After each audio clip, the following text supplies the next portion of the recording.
everyone. Welcome back to the UpAllKnight Book Club podcast. My name's Abby. And I'm Jonathan. And today we're joined by special guest, Siul de la Paz. Hi, my name is Siul de la Paz. I'm a sophomore biochemistry major. And fun fact about me, I was born in Puerto Rico and I stayed there for 12 years. Very cool. We're very happy to have you on tonight. So today we're discussing The One by John Marrs. So quick synopsis of the book. The One follows 5 different people, Mandy, Christopher, Jade, Nick, and Ellie, in their experience with an online matchmaking service called The One. However, this is no ordinary dating app. The One uses DNA matching to find your perfect partner down to their very genes. Sounds too good to be true? You'd be right. In the end, only Jade and Nick find their happily ever afters, with everyone else coming out with less than they had before. The book ends officially with Tim, Ellie's supposed match, who was really a hacker out to take down The One from within, revealing that he planted a bug in their system which mismatched millions of The One's clients. In return, Ellie kills him over a live stream. And the final page of the book reveals that The One has been shut down for good. All right. So, Siul, do you want to get us started with what your rating of the book was? So I personally rated it 4 out of 5 on Goodreads. I was debating between a 3, but the finale kind of made me turn into a 4 since I was very satisfied with the ending of the plot lines. What did you enjoy about it that brought it up? So I think what made me give it a 4 was I think it was a very good read. I read it in one day. I thought it was very interesting and quick paced in a sense. So I definitely enjoyed it. Like I was on the couch, very relaxed, didn't need a lot of brain power. The language was pretty simple.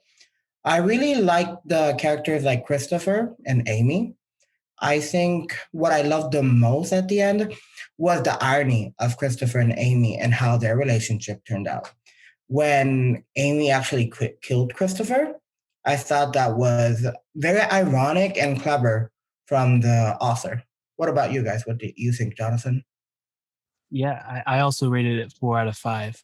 I was pretty entertained throughout. Read the synopsis in the beginning, and it caught my attention. I wanted to read it, and I don't know, about like towards the end of the book, I wanted to go down to 3 stars because I thought like Mandy's story like wrapped up. I'm going into a bit of spoilers. Like with the baby, I thought the baby died, and I was like, no, I can't read the rest because like when they said, what was it? Like the mom was all white and the baby's skin was white. I was like, I can't read anymore. I just can't. But then I did read more. And then I felt like the author redeemed himself because the baby lived. So we're back to 4 stars. All right. So I'm the book hater. I give it 2 stars out of 5. For actually both the reasons that you guys kind of liked it. I hated all the constant like cliffhangers at the end of the book. And like at the end of the chapters, it made it a very quick read. But if you're like me and you didn't have a lot of time, like to just sit and read for long periods, it got very annoying very quickly. And I also, certain storylines were very, like, I really liked the way Christopher's, like you said, I liked Christopher's ending. I loved Mandy's ending. Her entire story was probably my favorite. But Jade's was just kind of dramatic. Nick had absolutely no agency in his ending. Like, what did he do? Like, everything just kind of worked out perfectly for him, which, given like how much anticipation had been building, like at one point, didn't he like do like a cliffhanger to make it seem like he'd committed suicide at a hotel window? Yeah. And then at the end, he did like absolutely nothing to like get his quote unquote happy ending. That was just really not satisfying for me. And Ellie, I didn't like the fact that at the end of the book, she was the exact same person than at the beginning. And that really frustrated me. I guess it's like isn't it called like a circular character arc? So it is like a thing that authors do. I just really don't like it. I like to see characters grow, and she did not grow at all. So, yeah. Yeah, something that kept me from being 5 stars was having 5 plot lines when I felt like 3 would have been perfect. I felt like it was just too much. Like I probably would have cut out Nick's because Nick's was just like his entire story was just a self-destructive path. I just really did not want to read that. I almost skipped his chapters, honestly. I feel like I wouldn't have missed anything if I did. And I probably would have cut Jade's too. I think I agree with what Abigail and Jonathan said, to be honest. I think the author focused so much on other people's plotline, like Ellie's, like Christopher and Amy's, that he kind of left people like Nick and Jade with kind of subpar storylines. I think that also the author did not understand how the gay community or LGBT community is, especially in this world where like it's basically pheromones and hormones that just like react to each other. I think it was an oversimplification of like a gay character or like a coming out journey, and I thought that was pretty lackluster in a sense and kind of an insult to gay people. Yeah, we talked about that during the actual book club meeting. Multiple people brought up the fact that they didn't like that he kind of really glossed over the fact that Nick kind of became gay overnight and he just kind of was okay with it. Like the two of them broed out over a bit for a while. We said it was like the two bros in a hot tub vine at the beginning of their relationship, where it's like they're just like, yo, bro, this is weird, bro. Yes, I completely agree. And then they were fine with it and they were cool and they just had a very happy relationship. And in reality, it probably wouldn't be that simple. And I definitely agree with you there that it was not discussed enough by the author. It was almost like a really, really, really good friendship. Yeah. That's what I thought it was going to be originally. Like they were just going to be like soulmate friends, which would have been really sweet. And then at the end, they were like, and then we ended up like doing it. And I was like, oh, okay, I guess. That's I think, just like you said it, Abby. For me, that's one of like the things that annoyed me so much about the book. I did enjoy the characters. Like I personally really like Ellie. I know, as you said, she did have a circular storyline or story arc where she didn't grow as a person. And that was kind of shameful for me. I saw it as a way of like, she got hurt. She's very afraid to try again. That's how I felt about it. I think it's rational. When you've been hurt, the first thing that you think about is like, let me just stay away from everyone. Let me stay clear. Let me protect my heart and not get hurt again. It's a book, so sadly, we don't know if she grows as a person, right? But I would like to think that in the future, she kind of opens up to someone else and they're her soulmate, of course. But like you said with Nick, I think it was very sudden the way they like fell in love with each other. And I think that the author, being, from what I can see, just like cisgendered and heterosexual, he was speaking out of a point of view he doesn't know about. What frustrated me even more was the fact that Nick never really did anything in his story other than seek out, his name was Alex, I believe, his soulmate. Yeah. That was like the only thing he did. Things just kept happening to him. And it made him feel like such a flat character and we couldn't connect to him and see maybe. So like maybe if he did discuss how suddenly finding out you were attracted to men would affect him, like, I don't know if it would have like resonated with me at all because he was such a dull character. And I think it was as a result, like you said, Jonathan, there were just too many perspectives. He couldn't really delve into this, what could have been a very fascinating storyline, I feel like. Yeah, maybe it would have been better if he split it into multiple books. Mm-hmm. Really hone in on those storylines. Mm-hmm. I agree. One, just to kind of switch things up, one storyline I know a bunch of people in the meeting were also pretty disappointed with was actually Christopher's. They all really liked it at the beginning and they liked the end, but then the middle bits, they were like, this is kind of boring. We just keep seeing girls getting murdered, which it was only girls at the meeting this time. And we were all like, that makes us uncomfy. Okay. So what do you guys think of him? Christopher, I really liked the storyline, especially the end. Like I mentioned, super ironic. I think it was so clever.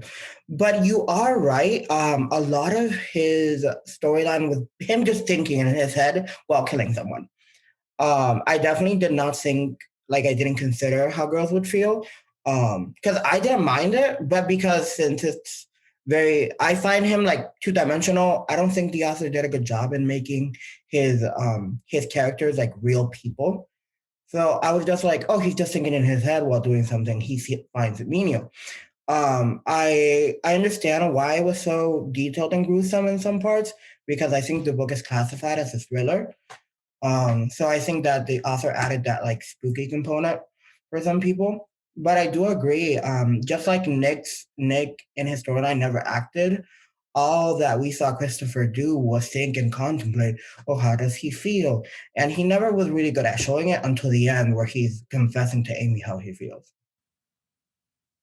Yeah, I actually I don't read a lot of like true crime or like serial killer books or listen to podcasts or whatnot. But my girlfriend was reading the book with us and she's really heavy into that. And she was saying the author got it like spot on for like psychopaths. Like he did a great job of like um just that thought process, the whole full of himself. And that definitely got on my nerves, how full of himself and how confident he was. And I knew that was going to be his downfall in the end.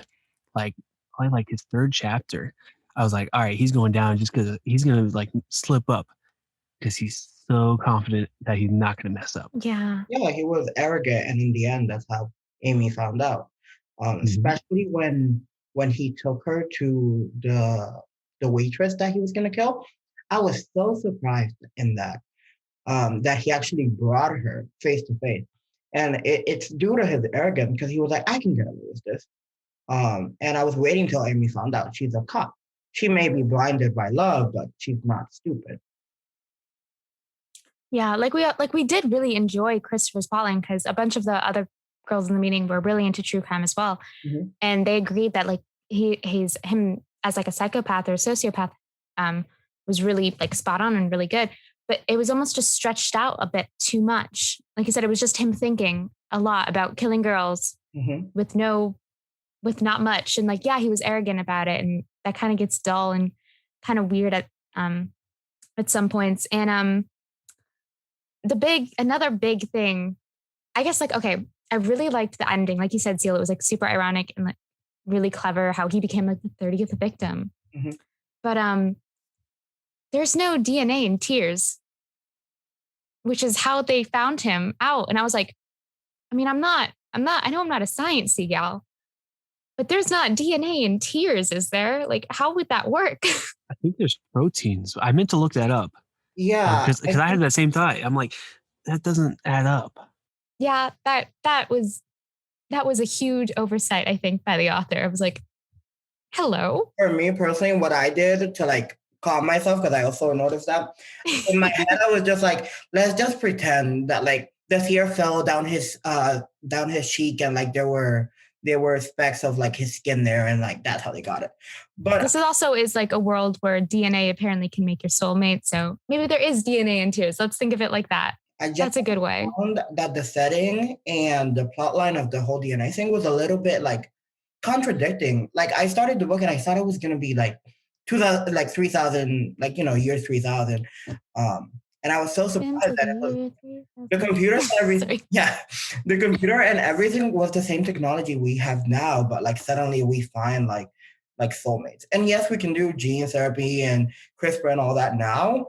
But I was like, to find a gene like that like makes you act and like change like your hormone reception and everything. To me, I was like, that's a little bit too far fetched for like 2012, 2021. I don't know. I just thought that like scientifically, the book annoyed me in a sense. Yeah, but this is, I don't know. I think we just have to put ourselves in that mindset where it's like, this is fantasy, like sci-fi and fantasy, I guess. Like, this is a fictional world. Let's say that. So Right. I looked it up, and there is no DNA in tears unless you have dry eye disease. And the DNA, it's not like true DNA. It's like eDNA, which I don't know what that is. I don't want to go down this rabbit hole right now. Okay. So it's canon. Christopher had dry eye disease Yeah. along with being a psychopath. I think we found out the truth, guys. We just diagnosed him. Wow. Look at Yeah. us go. Yeah. Man. All this reading, all our thriller and mystery reading paid off. Mm-hmm. I do. There's certain parts that I really like about the book. Like we mentioned, Definitely. I thought that what Jade did was very admirable. I don't think if I agreed with her, like going with her brother later, because to me it was like I personally can't feel what she feels because according to the book, it's a very like natural instinctive reaction of like you're in love with this person the moment you meet their eye. So I was like, hey, maybe she couldn't help herself. But I thought that what she did for her sick um, boyfriend or husband at this point was very admirable of her. Like that sacrifice. And it was very shocking because when I first saw her as a character, I hated her. I definitely found her like a little bratty teenager who just like was working like a 9 to 5 and like was unhappy with her life. Jonathan, you want to give your thoughts before I go off?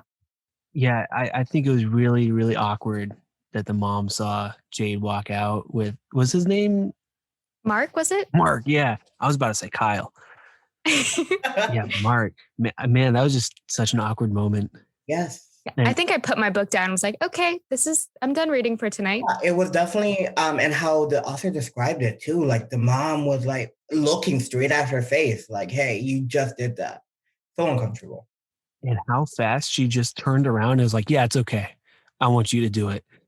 It was just like, all right, this is just some bad writing right here, just some bad character Her development. entire storyline was just so dramatic. And for the pool scene, do you guys know what I'm talking about? Yeah, I know what And you're she's like, talking about. I'm going for a midnight swim because I'm not like other girls.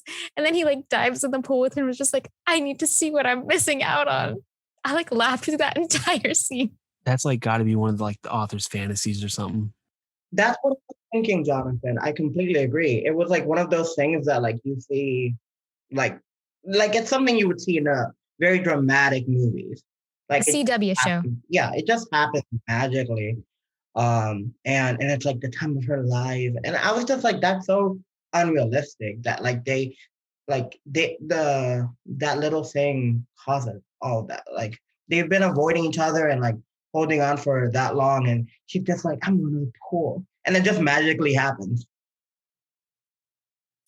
Yeah. But I did enjoy Jade's story almost as a bit of a palate cleanser, especially in between Christopher's storyline, which was pretty gruesome, and Nick's storyline, especially near the end. I was just like you said, Jonathan, when I thought the baby had died, I was like, oh no, this is gonna get sad. Yes. Yeah. I completely agree with the whole baby. Like I don't know why, but just like the way the baby would have died in that scene, I was so upset. I had to keep reading because I couldn't believe that the author would end it like that. I do think that the author would have benefited from ending perspectives like throughout the book instead of like just like a couple of pages. Um, like for example, when Nick was gonna throw himself and like kill himself, I was like, that would have been a very interesting ending in like the middle of the book. I think like the next go around, we didn't have a Nick chapter, like how they alternate in 5. Yeah, it was supposed to be like a cliffhanger. Like almost like, oh, he's gone now, so we're not gonna have another Nick chapter anymore for the rest of the book. And then he came back the next round. Mhm. I was gonna be very upset if he killed himself. I was gonna be like, you absolute coward. I was ready to hate Nick so fast. I completely agree because I was like, how dare you like that's not a solution to your problem. But I would have found it a lot more believable than like everything works out in the end for Nick. I get that. I think honestly, I feel like when Nick was writing, when John Mars was writing Nick's perspective, he wanted him to like end up killing himself. And then his editor was like, you can't do this. Everyone's gonna be very, very mad if you do this. And plus everyone else had pretty sad endings other than Jade. So they were like, give another happy one to make Nick happy. That's kind of what I think. Was his ending happy though? I mean, his girl died. The thing is, he's with his best friend's son now. I think the thing that made it happy, which I hated that the author did this, he out of the blue, I mean, I kind of suspected it, but out of the blue, he was like, Sally's a bad guy. So you can take her kid, she'll die, and that's not your kid. It felt very last minute. Just kind of like justifying her death. It was just like, oh, she cheated on you too. And I was like, seriously, you could have, I don't know. I thought there were a better way. I felt like it was almost out of Sally's character because she was so like how her parents were. She was so like, we got to be honest with each other. Like we got to be just with each other. And then the whole time she's just been going behind his back cheating. Just felt, I don't know, threw me in for a loop. I know, that's why I'm like, okay, it had to have been a last minute addition. Yes. I completely agree. And also that like the I forgot his next best friend that out of the blue he was just like, I don't want the kid. Like keep the kid. I have like three or four. Uh take the kid to this other country. Good luck. I was just like seriously, like that easy, that quick, like that sudden decision. It also kind of makes me think like we don't know much about next best friend, but from how he's been told throughout the storyline, he wasn't someone that would just like not give a care about like his kid. I just thought most people like wouldn't be like that or it wouldn't be that easy. Like maybe a break Hmm. 2 days before he's like, yeah, I'll take my kid to another country. I'll sign away all my rights. And this is also saying that like it was his soulmate's kid. It wasn't just his kid. It was Sally and his, which they said they were soulmates. Okay, I would like to clarify on that point. It was revealed at the end that they thought they were mismatched because, like, after he was saying like after the thrill of cheating, it just kind of wore off and we were kind of done with each other. So Maybe so. I just thought also that I don't like how the matches were like I don't like not knowing. Personally, just me, I'm like which matches were real. And also Ellie in the end, I remember she was like, we'll let them know. We'll let them find out if they were mismatched. To me, I was invested in the storylines that remained to know, hey, was Christopher and Amy actual a match? Because we assumed they weren't because when they both saw that TV scene or the breaking news, Amy killed him. But I was like, what if it was wrong? What if to me it was also like, what if the strength of this test is not as strong as people think it is? What if they could kill each other even if they're soulmates? I don't know. Well, Tim, his it was kind of explained there that like um Tim's mother was abused by her match. She was a pedophile. So like the whole thing was that you could be like that was his whole argument for Tim. It was like you could be matched with anyone, and what if your soulmate's like the most terrible person in the world, like Christopher? Like I don't want to be matched with a serial killer. Um, and he was like, you, how can you be okay knowing that your site is potentially setting up these people in very abusive relationships? And because of the stigma around matched couples being like these perfect happy pairs, like you're more likely to get hired, you're more likely to get loans. Like maybe they won't go to the cops or anything if they aren't abused and stuff. Um, and that was his whole argument that like if you're matched with someone, that doesn't make your match a perfect person. I have a question, Abby, and Jonathan, if you don't mind me asking. What did you guys think about Tim and like his reasons for doing what he did? No. He had every right to destroy Ellie's life. I don't care. But in mismatching all those those millions of people, how many divorces did he cause? How many lives did he ruin? How many other little Tims did he create in doing so? I thought that was just ridiculous. No, I agree. He went too far. I cheered when he died. Like a lot of like also I understood his reasoning. I was like, of course he would hate Ellie. Did I find him a little bit like too entitled about it until he explained his reasoning? Yeah, I was like, yo, dude, relax. I think a better move of him was like, first of all, he wasn't violent, which I do appreciate. Like he never tried to kill her. She killed him. Which I must say I did not mind. I know it's very gory, but I really liked that scene. I don't know how Abby feels, but personally, I was like, yeah, stand up to him and like, don't let him like win. In a sense, even though she really lost her business and whatever, everything she's worked for.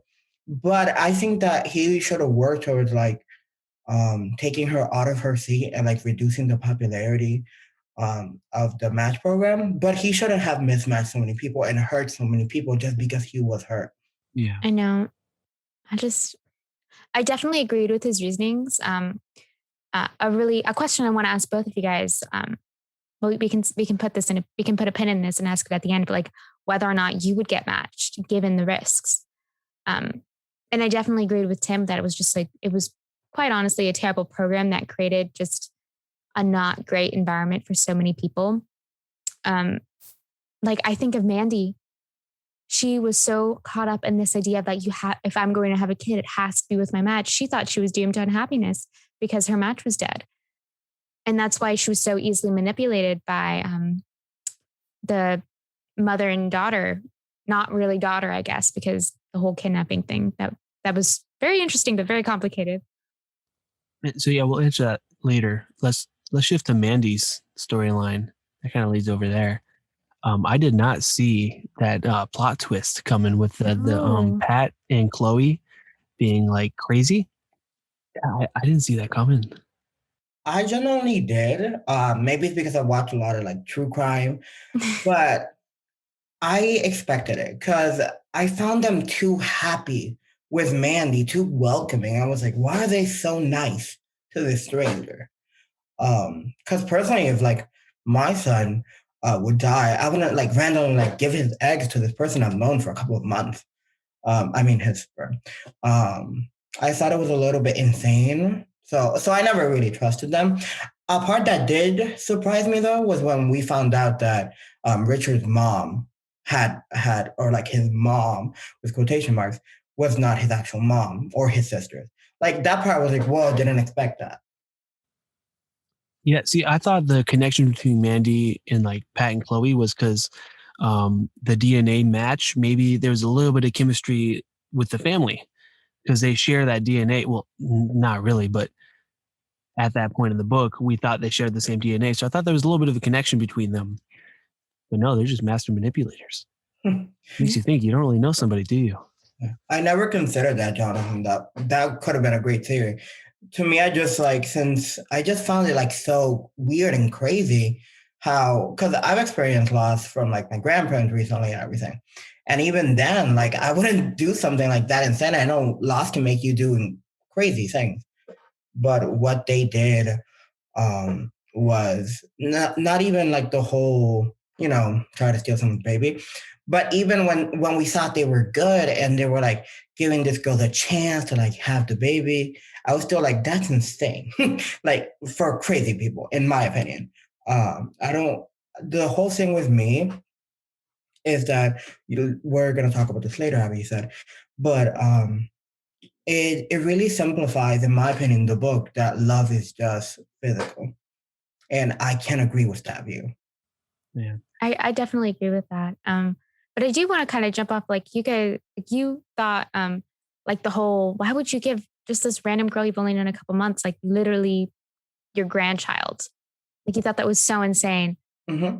I don't know if I'm just super easily manipulated, but I was like, yes, give Mandy her kid. She deserves happiness. Mm. And I didn't see anything wrong with it till like at the end when everything was revealed. And I was like, huh, maybe you should think before like letting some random people you've only known a few months essentially take over your life and isolate you from your family. And that's what made the ending like so powerful for me is because it was so unexpected for me. Like Ellie's, I knew something was going on. I knew something bad was going to happen. Tim was just a little bit too perfect.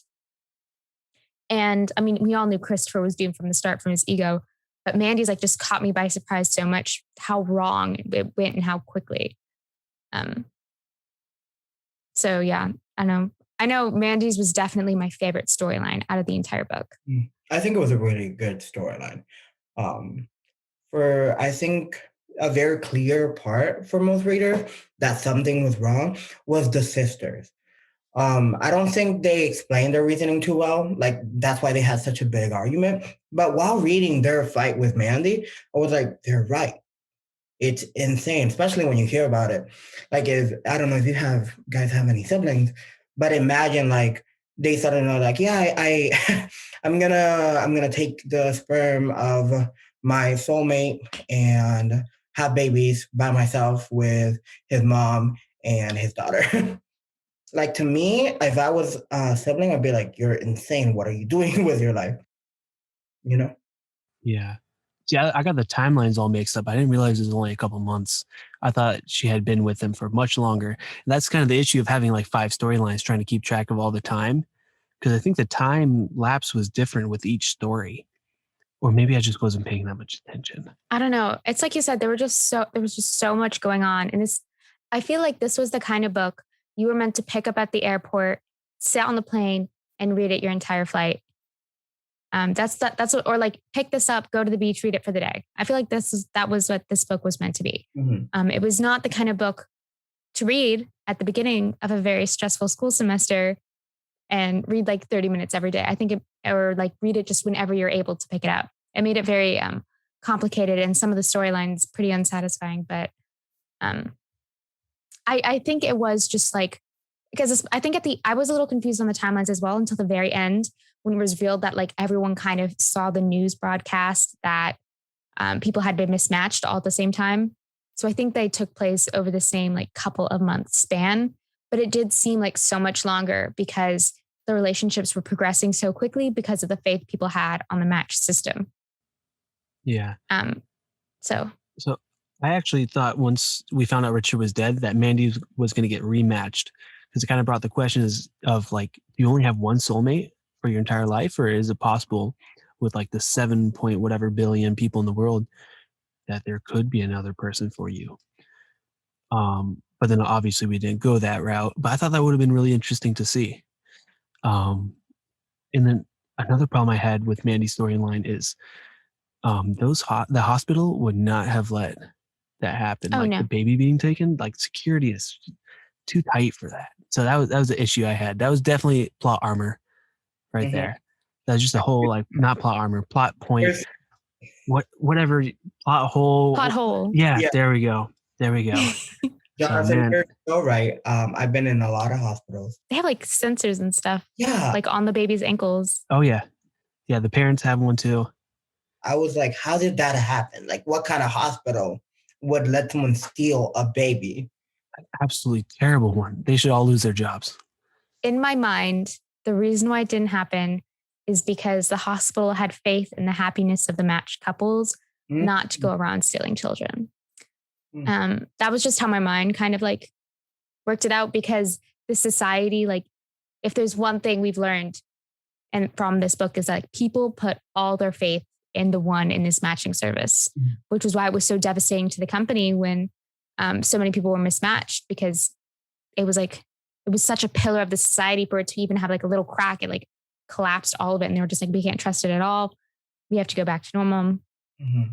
But that was my kind of reasoning. But I agree. There were a few pretty glaring plot holes in this book. Like we already talked about the DNA and the tears. But I don't know. I just thought that didn't ruin it for me. Cause like I said, I kind of like came up with that solution. And also I just thought, I don't know, like the twist just came out of absolutely nowhere for me. It just made it the most interesting of the endings for me. I don't think that theory is wrong, Abby. Because I remember like when you first started off the book, it's like if you're matched, you have a discount for like home insurance, easier for mortgage, owning house, or owning buildings and everything. And I was like, it's kind of crazy how society has structured itself around this service. I was pretty disappointed that I think he discussed it a little bit, but John Mars really kind of was like, yeah, the entire like society is based on this service now. That's it. Not much discussion. At least until the end with Tim's whole monologue, like villain monologue, where he's like, here was my evil plan and here was my evil motive. I think that's why I also didn't like him. It was like Dr. Doofenshmirtz level monologuing at the end there. You're just missing an inator. Anti-matchinator. I love that. I love that name. I wanted to talk about the cover of the book. Now, there are two covers for everyone out there. There's the hardback edition. The first one, the white with like the red, absolutely disgusting. We hate it. We're going to pretend it doesn't exist. However, the mass market paperback, this beautiful blue one with like arrows, I kind of want to talk about like what a great cover that is. Like, first of all, Siul, I think you mentioned the arrows. Like, how many are there? Like 5 for each of the characters? 5 for each of the characters. And then on the back, there's the one going in, but it has blood on it, maybe to signify either Tim or Christopher's match. Like, because they were like, I think it symbolizes Tim. Because he went and stabbed Ellie in the back and got murdered for it. But there was some debate whether it was Tim or Christopher's match. I forget her name. Amy. Yeah. Yeah.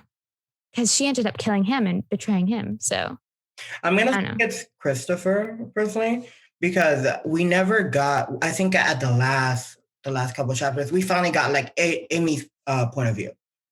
Oh, that's a good point. Oh yeah, we did. So it would make sense if like these are the points of view of like all the characters that are in the book. I like how they're all tilted to me. Like I'm like maybe that's why it's not a straight like shoot. Maybe that's why it wasn't a straight match. That's how I think about it. What do you think, Jonathan? Yeah, I think it's a good cover. I was like, oh, it's nice and blue. All right, let's read the book. Because you read an ebook, didn't you? No, I actually bought this one at Barnes & Noble. Look at you. Yeah. We just had an episode. It'll probably be coming out sometime in the coming months about ebooks versus physical books. And Jonathan made it pretty clear that, well, he doesn't mind a physical book. He mostly reads ebooks. So I do like a good ebook. I don't know which version you got, Jonathan, but we got like me and Siul, we both had like the mass market paperback, which is this thick little book. And it is so satisfying to make progress in those. Like every single night every single morning I woke up and I was like, I have done something today because I have read like a chunk. And so it made it such a satisfying read. Because I'm like, only a little bit left. I get really, really like anxious and like fidgety when it's a little bit. Like I'll start like moving my leg because I feel like the pages are like so thin that I'm almost done. I literally start like walking around my house if it's really because I'm like, it's done. It's done. So I read this book at 2 a.m. this morning. I'm so bad about that, reading the book club book like last minute. I read it too long ago, so I actually have like I'm trying to remember the plots. No, it's okay. So I think what you did, Jonathan, was a better idea. Well, no, I'm still digesting the book, but I got annoyed because it's like, it hit midnight. And I was like, okay, how much time do I have left in the book? But you can't check that with a physical book. On my Kindle, I could just tap on the bottom and it'll say, okay, 2 hours left. I can see, especially for this one, how that would be useful because it got those cliffhangers. It just got so annoying because I was like, okay, man, this is unnecessary. It was like, and he did this and for what? Why did we need to think Nick killed himself? Why? Why? What was the point? What? Huh? Kind of made you numb to it, the cliffhangers after a certain point. Yeah. Because they were so long. It wasn't like next chapter. It was like you have to view like 3 or 4 different people and then go back to it. I agree with you, Abby. And especially with like Christopher, there's only so much you can stretch the whole serial killer shtick. It's like, ooh, he murdered someone. Oh, he's murdering another someone. Oh, we're still murdering people. This is getting pretty dull. I want to go back to Ellie and her missed match. And I want to go back to Mandy, who's being manipulated by psycho sisters. You just want to skip over those chapters. And it makes it really messes with the pace of the book, I think. I definitely think that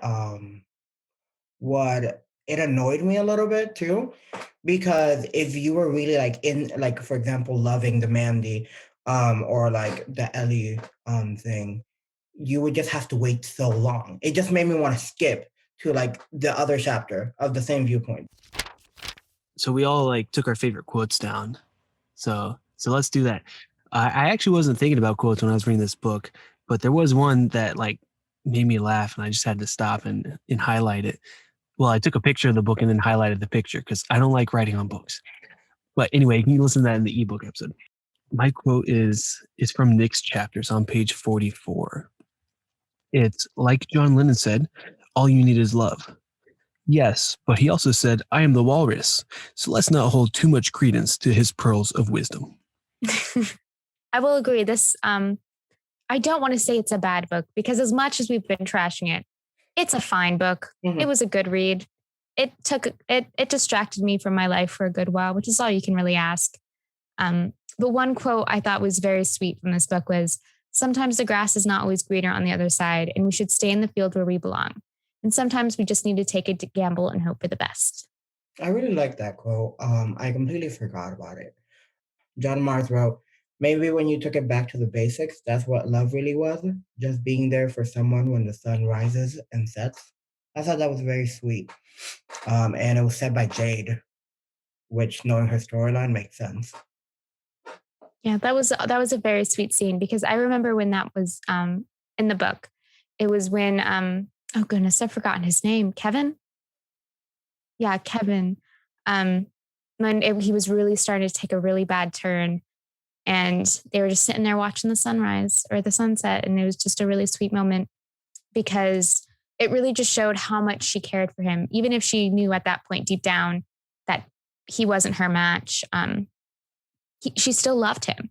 You can still love someone and not be attracted to them in the way that the pheromones that, or whatever the science was, made you attracted to your match, which I thought was a really good lesson and kind of the lesson of the whole book, that this automatic attraction you have for someone doesn't mean love. It's just pheromones matching with each other. And maybe that can lead to love because it makes you believe there's something to fight for. But are you fighting for this love that you have for a person? Are you fighting for something that you can trust in because science says it's true? I don't know if that makes any sense. Mm-hmm. Yeah, it does. I think that personally, as a person, and I love science and everything, but I don't think science belongs with complex emotions like love. Like I said earlier, the whole premise of the book is love is physical. It's just hormones. It's basically just endocrine system and nervous system coming together and like making love happen. And as someone who has been in love, it's a little bit more complicated than that. I think that when you love someone, it always defies common sense in the length and how much you love them. What would you do with them? Like a lot of people are willing to risk their life for love. And the funny thing is, what does what does that mean? Because if we follow evolution, why would we risk our life? It's our survival instinct to live, regardless of what happens. So I definitely got the same lesson, Abby, that love is more than like hormones. Yeah, and there's also different types of love too. Like you don't love your dog the same way you love your mom. Or maybe you do, I don't know. But the match almost seemed more like almost lust, not just in the physical sense, but lusting for that emotional support, I guess, or Yeah. emotional connection and physical connection if it's there too. That's what it seemed more to me, and that's where the science came in because lust is purely like pheromones and hormones and whatnot. Jonathan, I think it also ties in with what Abby said because it is so ruled by hormones and it becomes lust and I think desperation. Abby mentioned earlier that society kind of depends on the whole system.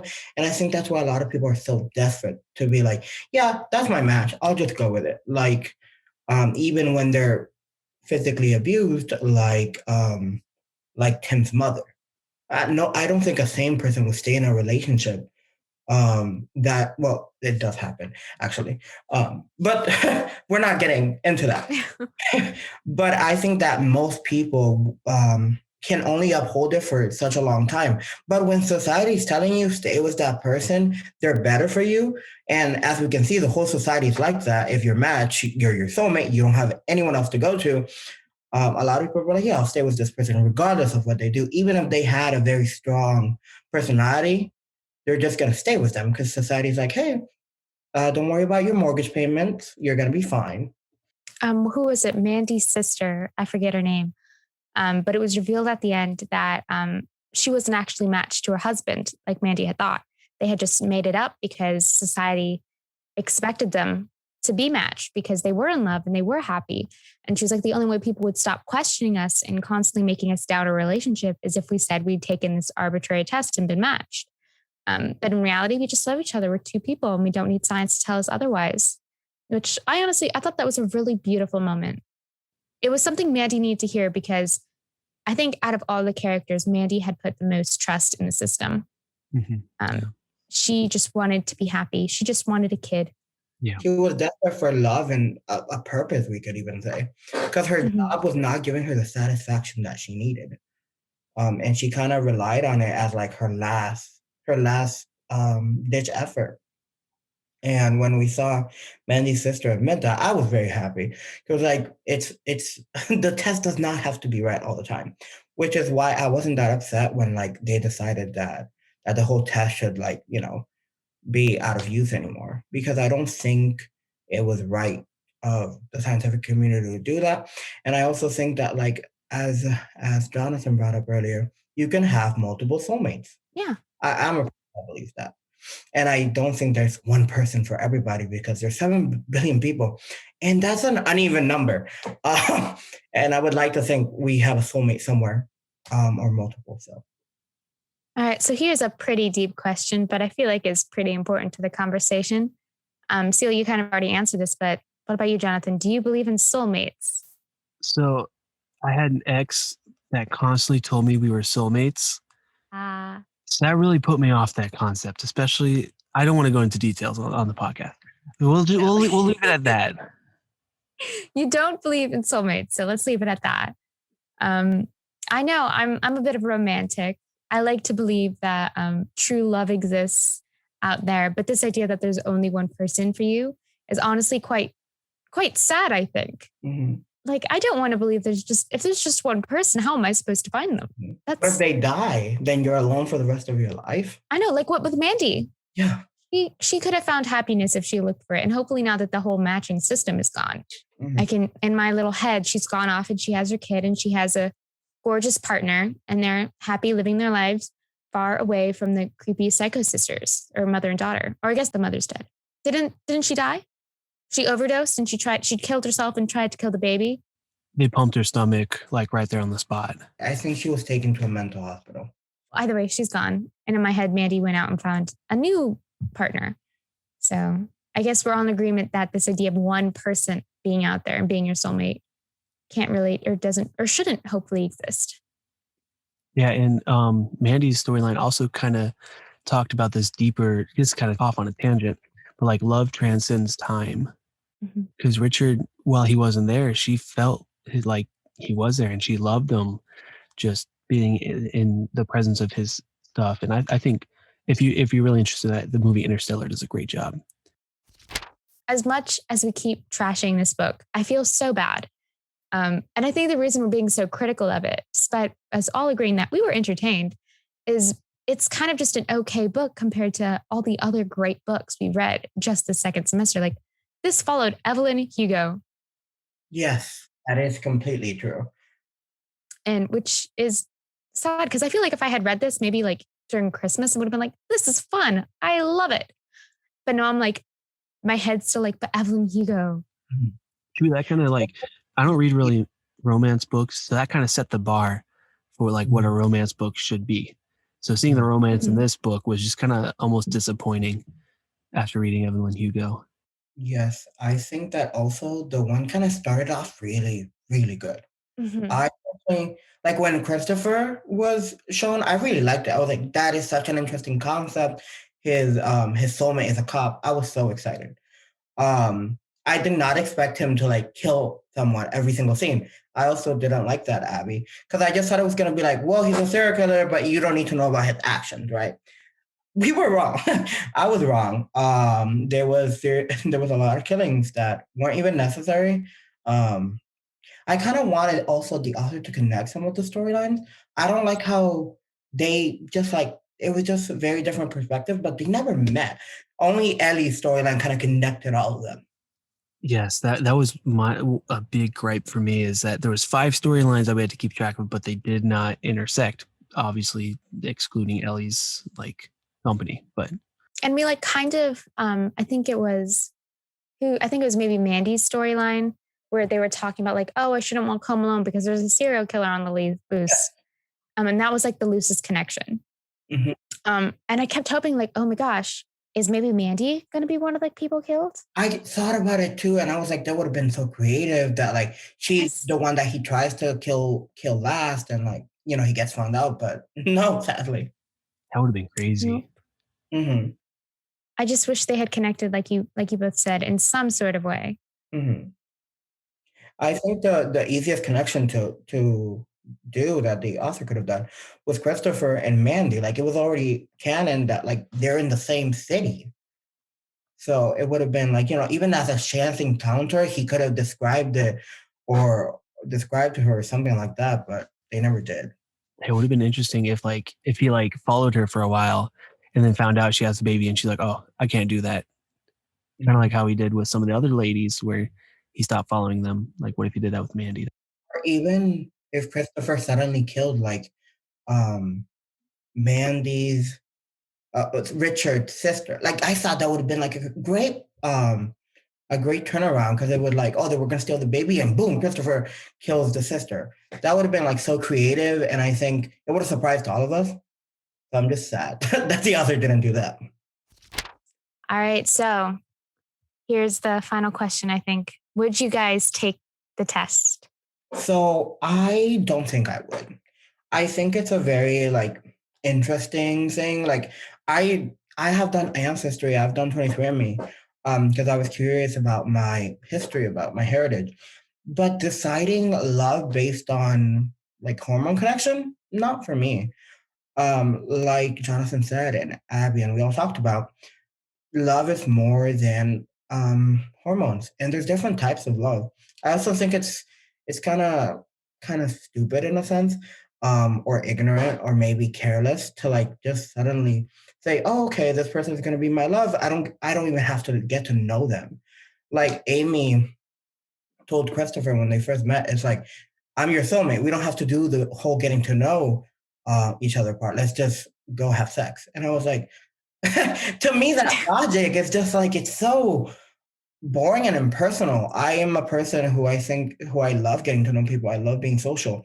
So just thinking that like that's how the dating life has become was just like we don't need to know each other. We're matched. It's kind of taking a whole chunk away of what a relationship is. I wouldn't take it either. It just kind of is almost lazy. Mhm. Because like you said, you don't really get to know somebody, and it kind of takes the fun out of it. Like I like, well, when I was dating, I liked meeting new people. Going on adventures. That was always fun. I feel like if I got old, when I say old, I don't mean that old. I mean like I'm like in my late 30s and I'm still single, then maybe that would be an option. I'm like the dating pool is kind of shrinking. But right now in my early 20s, if I was single, I wouldn't take it. All right, I guess that makes me the odd one out. I would say like if tomorrow a test is created, I wouldn't take it. But I also think that if I was in like the world that the one is set in, where like everything from your mortgage to your loan ability to your health insurance is dependent on being with a matched person, I think I'd take the test because I want cheap health insurance. That's true. That is something I didn't consider.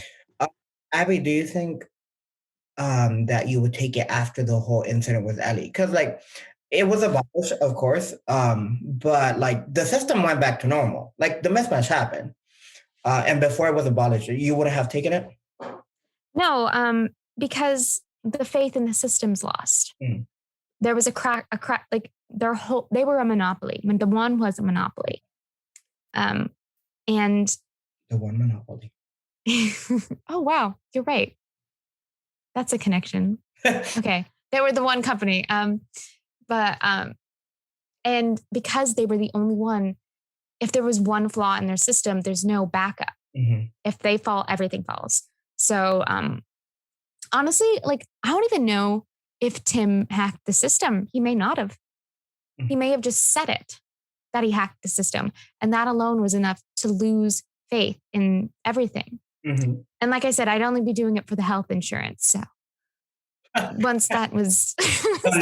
health insurance, no test. Well, then do you have to provide proof? Like, is there a certificate saying you got matched or just an email, which you can fake emails? Like, I don't know. Who knows? That would be cool. Like, what if there's a whole black market to like fake being matched with married couples that are in love, but just...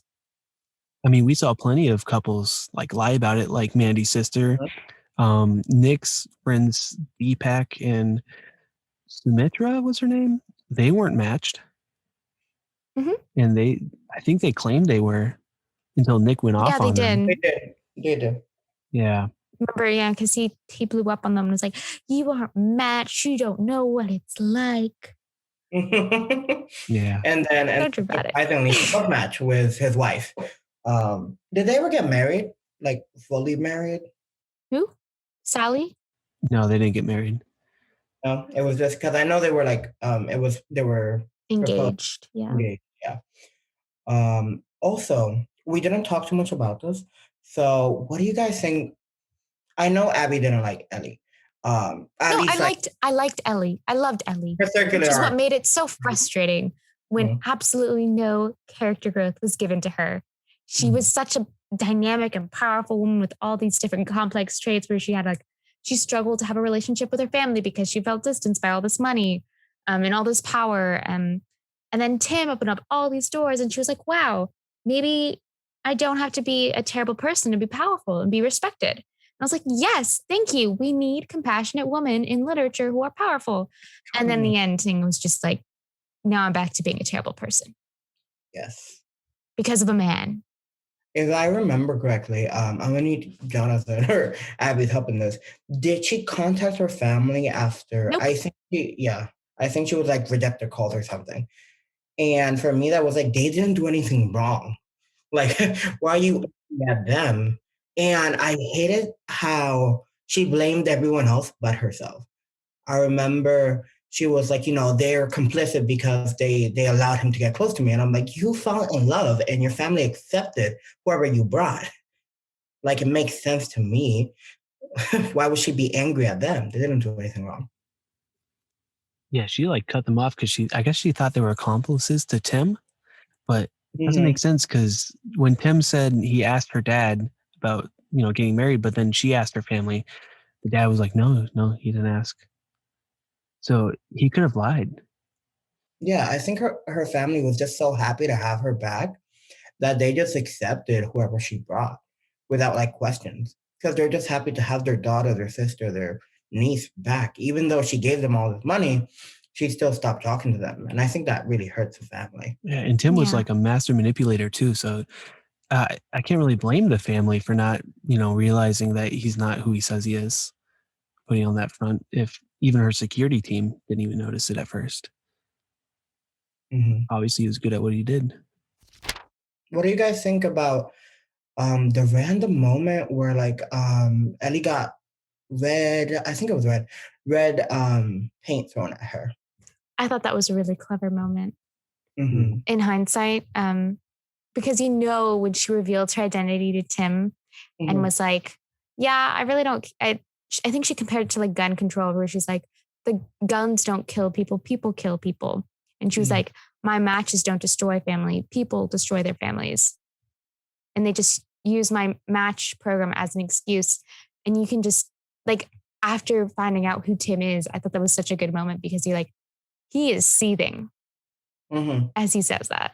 Yeah. True. I think Ellie very like justified her system like very well. When I first started it and that happened, I was like I was just happy because like homophobia, race going down, religious persecution, and I was like, yes, yes. But then when Tim spoke on his part, I was like, I didn't even consider that it could become such a problem. And I think the whole issue was how Abby mentioned, it wasn't, I don't think the system is terrible. I think just how quickly and how completely society developed and relied on the system. Yeah, maybe like reports of like, didn't it say like domestic abuse rates went down or something? Maybe it just wasn't reported because they thought, oh, it's my match. This is how it's supposed to be. I don't know. But also that scene with the red paint, I didn't like how she just let him, tip the taxi when she has all this money and just left him out in the rain by himself. I was like, really? I mean, come on. You both got hit by paint. It wasn't you, but just you, rather. I guess that was foreshadowing the end, though. I guess so. Because she only thinks about herself in a way that made Tim her perfect match because he only thought about himself. Can we also say that like a foreshadowing was like it was red paint, blood? That is good. Also, I feel like that's just like a really common thing for like it is. Like protesters just like throw red paint, like you have blood on your hands. Honestly, I wasn't even surprised when that happened because I was like, Ellie is the developer. When we first started it, I thought it was so cool that Ellie was like the developer and the finder of the genome. I thought that was amazing because we have all these normal people and then there's Ellie who's like, I don't think they made her out as rich as she should be. Also, I think she probably had like a lot more money than like how they described her as. And she should have had way more security. I liked Andre though. He was cool. Maybe Andre was her true love and she just never saw him. Andre obviously doesn't talk a lot, but he's very professional. You notice that he cares. Even when like he found out that like, Tim is like this horrible guy, like he was pissed. And also when he found Tim's dead body, he was like, don't worry, I got people for this. Have you guys seen the Netflix adaptation yet? I saw the first episode. What about you, Siul? I did not, but I was reading the group me and terrible reviews. Oh, really? Yeah. I haven't seen it yet, but I looked up the cast list because I was curious, and it's completely different characters. Like it's the only thing that seems to be the same is the concept. It's great. Abby, don't lie. Okay, it's okay so far if you just completely think of it not as like even related to the book. It's like they have the one matching system. Okay. And that's it. But I am honestly, I'm kind of liking it almost better than the book so far, because in the first episode, they have delved into the idea of DNA making true love when people are more complicated than that, like people are more complicated than the chemicals that make them up. The first episode, they've already talked way more on that. Like within the series, it's kind of been only a few years since the one system has been become like super popular. And so there's like this huge plot line about a politician who's bringing forward legislation to limit the use of DNA in the public field, because she's like, this is kind of dangerous and weird, and people are putting too much trust into this kind of science, which people are more complicated. And I'm interested to see where they'll take that kind of commentary, which we all agreed that we felt the book was kind of lacking. I think it sounds better than the book already, because I really like that aspect of it. Because a huge problem with the book is like how like acceptable this crazy technology is. And I like that the episode kind of talks about that. I remember I like summarized the book to my friend, and my friend doesn't read. And she was like, that sounds like an amazing book. I want to read it. And I'm like, oh, don't worry, there's a Netflix adaptation coming out. And she saw the the trailer and she was like, this is not how you told me. She doesn't want to watch the the Netflix anymore because she's like, it doesn't sound as good as like you made it out to be. Yeah, but it does kind of follow a similar thing where it's like there are multiple couples, but they're all related because they're all employees of I guess her name isn't Ellie in the series, but the Ellie character. That would have been cool if it was set in the same universe, like kept Ellie there and some of the other characters might be mentioned in passing. Yeah, cool. Maybe. Like Easter eggs. Yeah. Honestly, it sounds like a great, like, it right now it dealt with a problem that we talked about. Like it wasn't connected and this connected. Yeah, I am excited to watch the upcoming episodes. It feels more like a thriller. Okay. Because there's like this murder that like they're all connected to this murder somehow. Okay. Like one of the characters is a detective on the case. One of the characters is like PR for Ellie in managing the case. And it's just, I don't know.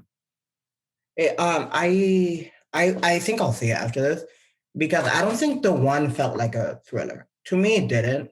I had a lot of cliffhangers, but I don't think that makes it a thriller. The only thing that I think like the author tried to make it a thriller for was like Christopher and like the gruesome murders. But I don't or maybe like the mental gameplay of Tim. But other than that, I don't think it was like the best thriller that I read. I don't think I personally classify it as like a thriller. To me, it's just like sci-fi, kind of fantasy. Like there's plot twist. It's barely sci-fi at that. Like the only sci-fi aspect is the DNA thing. That is true. So I wouldn't even classify it as sci-fi. It's a book with sci-fi elements. To me, it's just a general fiction because I don't know where else to put it. Yeah. Well, I think this may be one of the few adaptations that like beats the book, I guess. Of course, I've only seen the first episode. For all I know, come the third episode, the acting goes in the garbage can and everything just sucks. But I have high hopes. I'm excited. So Would you guys read another book by this author? No, I would not personally. If I wanted to be angry. I would if his other books aren't as horny. Ah. That put me off in the beginning. It did for me. A part of me wanted to like text the group me and be like, I'm not reading this book. And I feel like I'd read one of his books if I was in a situation where all I could do was sit and read and I needed something like not very thought-provoking. Mhm. That sounds so mean. No. But Abby, you're not entirely wrong. But like I just needed like a fun, quick little read that will be really fast-paced and waste time very quickly. Like on an airplane or at a beach or on a car ride. I think maybe I'd pick up one of his books, but I don't see me becoming a huge John Mars fan, unfortunately. No offense to the author. If there was no romance involved, and not as many viewpoints and like characters, I would read it. I would love to see, but I don't know what he writes. So I'm like, if he only writes romance, I wouldn't touch his books with a 10-foot pole. Just because I don't find them romantic. I found it like Jonathan said, just lustful. No, I mean, I still really enjoyed the book, even though we were like really critical of it. I still rated it 4 stars, and I enjoyed my time reading it. Same here. I don't think it was like a terrible good book. I just wouldn't read another book like this. I still gave it 4 stars because like it was a very fun, quick, easy read. Yeah, that it was. I'm a really slow reader, but I read like 60 pages an hour, pushing the speed limit. Yeah. You're zooming, man. Yeah. You're gonna get pulled over. Yeah. By the reading police. I almost got this book. I will say, like it did, like especially the beginning, it like sucked you in. Yes. Look at the Christopher storyline. I was like, okay, I'm interested. Yeah.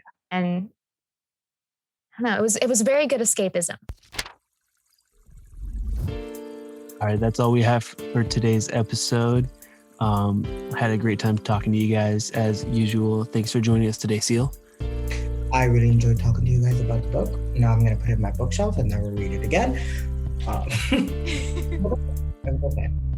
So join us next time where we read Beach Read by Emily Henry. Give us a follow on Instagram at UpAllKnight, and that's night with a K, book club. You can subscribe to us on YouTube and follow us on Spotify, Google Podcasts, or wherever else you get your podcasts from. And we will see you next time.